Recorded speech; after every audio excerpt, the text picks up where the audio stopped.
Hello everyone, আসসালামু আলাইকুম। তো আমরা এখন মিরপুর থেকে চলে আসলাম জাতীয় চিড়িয়াখানায়।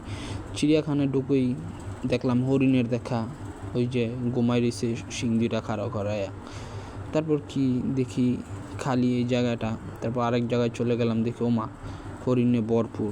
একটা দুইটা হরিণ গইনা কুলাইতে পারি না, এত পরিমাণে হরিণের কোনো শেষ নাই। তারপর একটু ঘোরাঘুরি করলাম সাইডে বাইটে ঘোরাঘুরি করার পরে চলে গেলাম অন্য জায়গায়। গিয়ে দেখি আমাকে সাদা বাঘ মামার দেখা। তারপর এই যে জমিদারের পুঁতে ঘুমাইতেছে, ডাক পারলাম ওটা না, জমিদারের পুঁতে।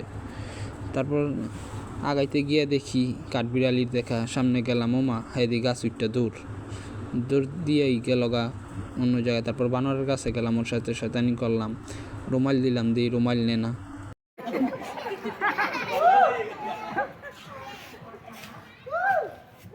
দেখার পরে বললাম আমার এক্সের কাছে, ওমা এক্সে দিয়ে ঘুমাইতেছে, নাক টাইন না ঘুম। তারপর গেলাম গয়াল গরুর কাছে, গয়াল গরু দিয়েও দুমালি পেট বেড়ে খাইতেছে। তারপর গেলাম গোড়ার কাছে, গোড়া আমার রাগ করছে, ও কাইল্লা আমিও কাইল্লা, এলে আমার কথাগুলো না গেল গা, মুখ ফিরাই নিল গা আমার থেকে। তারপরে গেলাম জলস্থির কাছে, হাই গন্ধ রে গন্ধ, এত পরিমাণের গন্ধ। তারপর ওই যে দেখি পুকুরে কতটি গরমের ঠেলায় গোসল করতে আছে, আমার দেখে গোসল করতে ইচ্ছা করলো, দিই যে পরিমাণ পানি, কি ঘুম। তারপর গেলাম সাদা ময়ূরের কাছে, দেখি ওরা হাঁটাহাঁটি করতে আছে, কি ময়ূর না কি জিনিস গিয়ে নিয়ে। তারপর গেলাম আমার কাইল্লা রাব্বির ছোটো ভাইয়ের কাছে, দিই কাইল্লা রাব্বির ছোটো ভাই যেগুলা বাইর করে চেঁচড়া মানি করতেছে। তারপর গেলাম ওটার কাছে, ওটো দেখি জামাই বউ মিলা দুমালি খাইতেছে, কি আর করার। তারপর গেলাম অন্য জায়গায় যাওয়ার পর দেখি যে লম্বা মামার এক মামায় রাগ করে না খাড় রয়েছে, আছে আরেক মামায় দি পানির সামনে খাড় রয়েছে চুপ করে। মামার মনে কষ্ট, জামাই বউ হয়তো ঝগড়া লাগছে, কি আর করার, কিছু করার নাই। তারপর দেখলাম, দেখে পড়লাম বগের কাছে। বগে তো যে ফালাফালি করতেছে খাউন পাইয়া, কি কম, কাকা আরেকজনের ডিম ফুটানোর লেগা ব্যস্ত, কতক্ষণে চাউ ফুটাই উড়াইব। দিয়ে 4-5টা ডিম লয়ে বয়ে দিছে। হ্যাঁ লগের জন্যে খোঁচাখুচি করতেছে, ওই যে ঠোঁট দিয়া গুতাইতেছে কি জানি।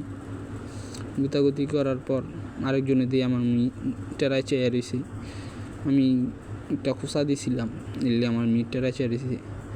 তারপর ওই যে আমাকে রয়্যাল বেঙ্গল টাইগার গরমের ঠালায় গোসল করতে আছে, এদি চুপচাপ খাড়া রয়েছে, লড়ও না চড়ও না, চুপচাপ খাড়া রয়েছে, লড়ও না, এমিও যায় না কোনো কিছুই কেন। আরেক জমিদারের প্রতি ঘুমাইতে আছে, ওরা ডাক দিলাম, জমিদারের প্রতি উঠোই না। তারপর গেলাম সিংহ জমিদারের কাছে, ওই জমিদারও ঘুমাইতে আছে, ওই যে কি ঘুম চোখে ওরই বালা জানে, এতদিন পর গেছি একটু কথাবার্তি কইব না, ওরা ঘুম লইয়া ব্যস্ত। তারপর গেলাম উট পাখির কাছে, হেরও 2টা খোঁচা দিলাম, হ্যাঁ ওদি খাড়ি রয়েছে, কিছু কয় না। একটু চেতানোর চেষ্টা করলাম, কিছুই কয় না, একদম বন্ধু।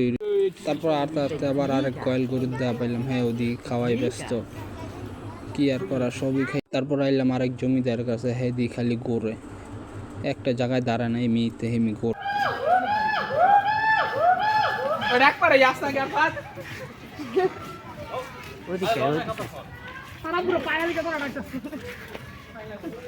তারপর আয়া পড়লাম আমাকে বিশ্ব সুন্দরী ময়ূরী আপার কাছে। ময়ূরী আপায়ও দেখি কি জানি করতে আছে, ঠুকরা ঠুকরি, ডাক দিলাম, সামনে আইলো না। ময়ূরী আপায় এর মনে অনেক কষ্ট।